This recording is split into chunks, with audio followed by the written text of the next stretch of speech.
Let's Boltzmann a page at a time, computing cumulants.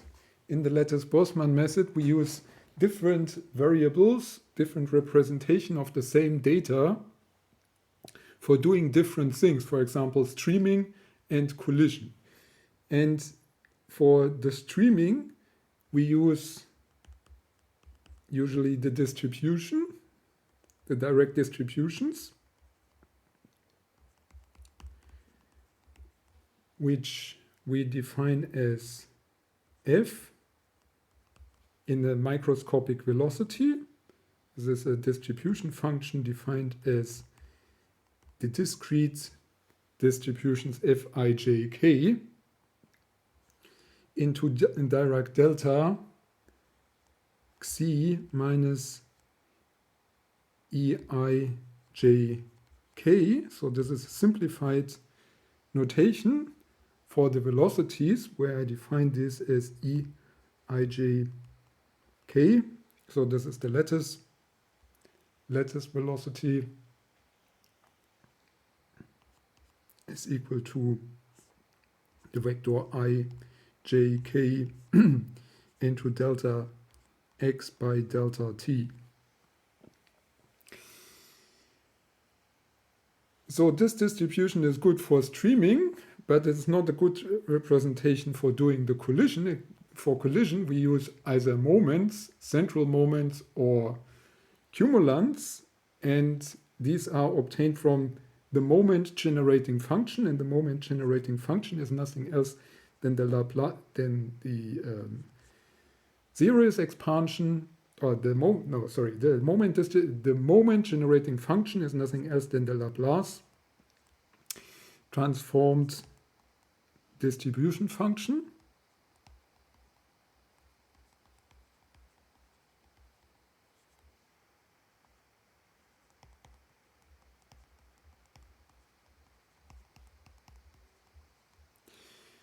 And this we write with now a capital F and define this as the integral from minus infinity, so it's a bidirectional Laplace transform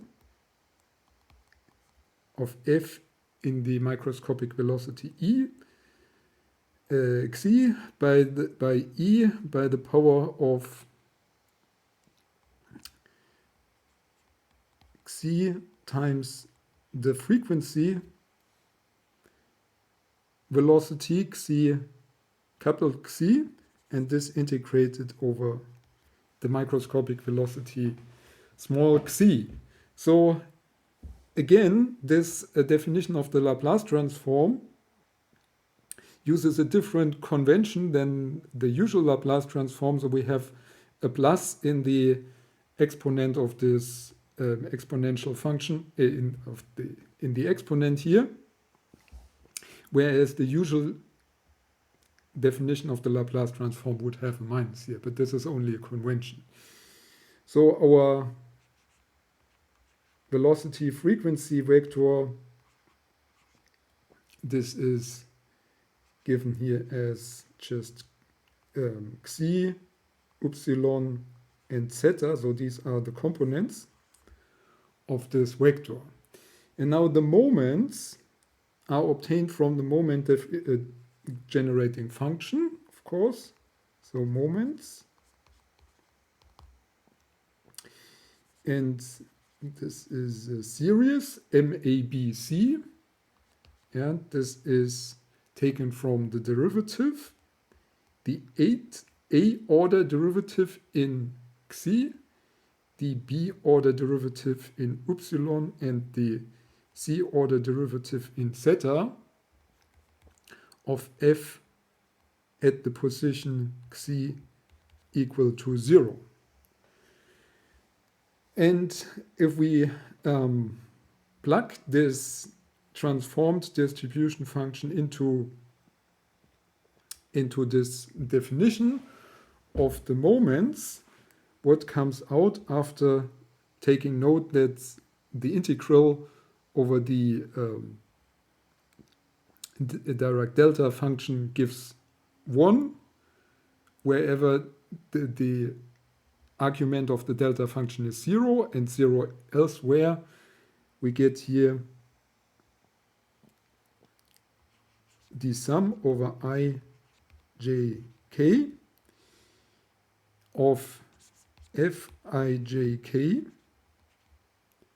times I by the power of a, j by the power of b, and k by the power of c. So with this, we have a very simple way of computing moments. And even though this is often stated as the definition of the moments, this is not the definition of the moments, but this is just the result of the moments being discrete, whereas the proper definition of the moment is taking these derivatives of the moment generating function, which is the Laplace transform of the distribution function. So in previous lectures, we learned that relaxing moments leads to some problems, and therefore we have an alternative for the collision operator, and this is cumulants. Now, this is not a lecture on the advantages of cumulants, but we simply want to see how we actually compute cumulants. So the reasons why we use cumulants is, of course, a topic for a different lecture. So we define them in a similar way to the moments. So they have indices a, b, c in the different directions. And this comes from the A order derivative in xi, the B order derivative in upsilon, and the C order derivative in zeta. And now the only difference is that the cumulant generating function is the logarithm of the moment generating function. And again, we evaluate this at xi equal to 0. So now we have defined moments and we have defined cumulants, but where we have very simple way of computing moments, computing cumulants looks to be much more involved. But fortunately, we can compute cumulants from moments. And the way we do this is by applying the chain rule to the definition. So we see there's always some derivative, and these a, b, and c, they are of course integers, and without loss of generality, we will assume now that one derivative that is not 0 is the one in xi direction, so that a is not equal to 0, so that there is actually a derivative in the xi direction. Yeah, but we could also do this with b or with c, so this is without loss of generality. Okay, so then let's look at what the definition of c, a, b, c, and we can rewrite this now as the a minus first derivative. We can do this because a is at least 1 and b in upsilon and c order in zeta. And so we have to take the derivative. So we took one derivative in x out, and now we use the chain rule on the logarithm, and applying the chain rule to the logarithm gives us first 1 divided by f, and then the derivative of the argument of the logarithm, which is d not zeta, sorry, not zeta, but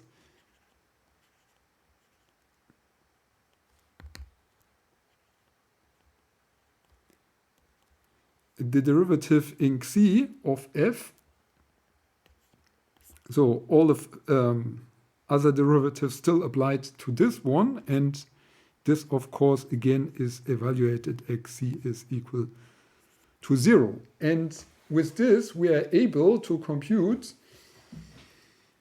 the cumulants from the moments, because what the derivatives of of f by xi is, this is something that we know, we can compute at this position xi equal to 0, we can compute this from the moments, because we know that these are the moments. Let's take an example. So c 1, 0, 0 is, of course, nothing else than the first derivative of f in xi divided by f, and now we apply that xi is equal to 0. Now what we see is that the zero order derivative of f, this is the zero order moment at the position xi equal to 0, and the first derivative of f in xi, this is the moment m100. So now we can compute the cumulant C100 from the moment M100 and M000. So similar, we can compute the moment C200. That would be one derivative in xi and this into another derivative in xi of f divided by f, and this for xi equal to 0, which can be restated as the second derivative of f, of course again using the chain rule, minus the first derivative of f in xi squared divided by f square, and this has to be evaluated at xi equal to 0 again, and when we do this we get m200 divided by m000 minus m100 square divided by m200. Okay, so we can compute our cumulants from raw moments, but there is, as here our bonus, there is of course a more convenient way to compute cumulants,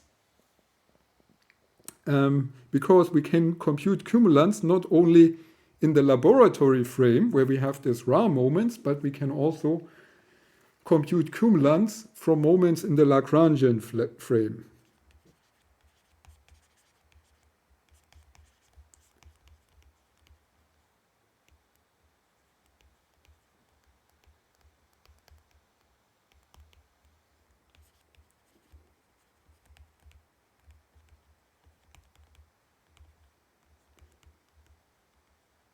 So in these moments in Lagrangian frame, we usually write them as K, A, B, C in order to distinguish them from the moments in the laboratory frame or the Euler frame. Now, because the cumulant doesn't care in which frame it is taken, it is exactly the same. So the cumulant C200 would be equivalently K200 divided by K000 minus K100 squared divided by K, oh, there's a square missing here, K000 square. Now, the good thing about cumulants in the Lagrangian frame is that moments in the Lagrangian frame is that K100 is equal to K010 is equal to K001. Yeah, and this, all of this is 0 because this is the definition of the Lagrangian frame. So the Lagrangian frame is the one frame in which the first order moments are 0. And because these first order moments are now 0 and they appear in all of the definitions of the cumulants, we can simply eliminate all terms in the cumulants that come with a first order central or Lagrangian moments. So this simplifies the computation of cumulants from moments significantly. So we have much shorter equations to evaluate for computing cumulants from central moments or Lagrangian moments than we need to do with Eulerian or Ra moments. Thank you for listening.